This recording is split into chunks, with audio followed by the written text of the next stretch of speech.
Sohana Parvin 1B ছড়ার নাম পৃথিবী। আসসালামু আলাইকুম। আমার নাম সোহানা পারভিন। আমি আলমন্দাজ মিশনের প্রথম শ্রেণীর স্টুডেন্ট। আমি একটি কবিতা আবৃত্তি করে শোনাতে চাই। কবিতাটির নাম পৃথিবী।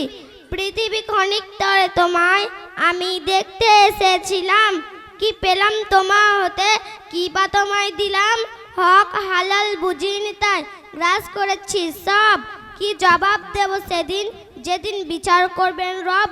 প্রবৃত্তির মোহে পড়ে হারিয়ে গেছি হাই, কি করে শুধাবো আমি, আর তো সময় নাই। বেলা শেষে হে পৃথিবী তোমায় ঘৃণা করি, ফরিয়াদ করি রবের কাছে যেন মানুষ হয়ে মরি। আসসালামু আলাইকুম। ওয়ালাইকুম আসসালাম। এটা জোরে হাততালি।